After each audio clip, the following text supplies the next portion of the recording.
ठाकरे गटाचे काही खासदार एकनाथ शिंदेंच्या संपर्कात असल्याच्या आणि चार्टर्ड विमानानं दिल्लीत पोहोचल्याच्या बातम्या वाऱ्यासारख्या पसरताच ठाकरे गटाचे नेते थेट लोकसभा अध्यक्ष ओम बिर्लांच्या दारात पोहोचले. शिवसेनेच्या ठाकरे गटाचे सचिव अनिल देसाई, खासदार संजय राऊत आणि अरविंद सावंत यांनी दिल्लीत लोकसभा अध्यक्ष ओम बिर्लांची प्रत्यक्ष भेट घेतली.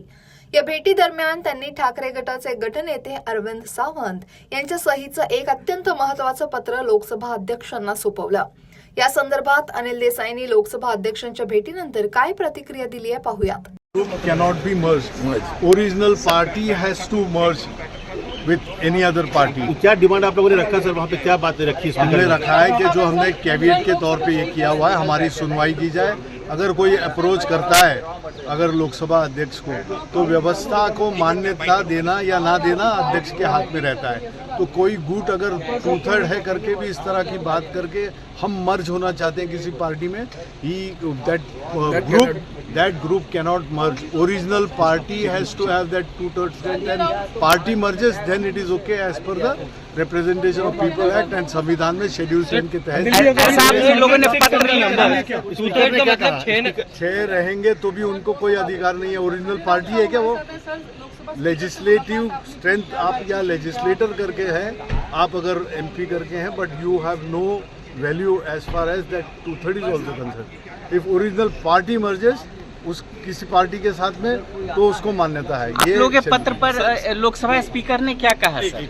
लोकसभा स्पीकर ने कहा कि हम जरूर जो व्यवस्था रहेगी उसी के तहत कायदे कानून को ये रख के वो अमल करें. आप लोगों की आशंका क्या है सर? हमारी आशंका कुछ नहीं है. हम अभी भी हमारे सांसदों के ऊपर पूरा विश्वास है, और जो अटकलें माध्यमों के द्वारा आ रही हैं, तो एक सावधानता बरतने के लिए हमने ये.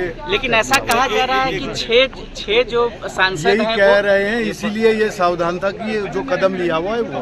तर लोकसभा अध्यक्ष आमच्यासाठी आदरणीय आहेत असं म्हणत संजय राऊतांनी कशी प्रतिक्रिया दिली पाहूयात. बातचीत के लिए बार बार क्यों बुलाना है आपको? स्पीकर ने क्या कहा आपको? स्पीकर ने बहुत ठीक तरह से, स्पीकर साहब एक रिस्पेक्टेबल आदमी है हमारे, हम उनको बहुत मानते हैं पहले से. मैंने उनको कहा कि आपसे मिलने में बहुत मज़ा आता है. स्पीकर साहब ने कहा जरूर उस मामले में नियम कानून संविधान का ध्यान रखा जाएगा.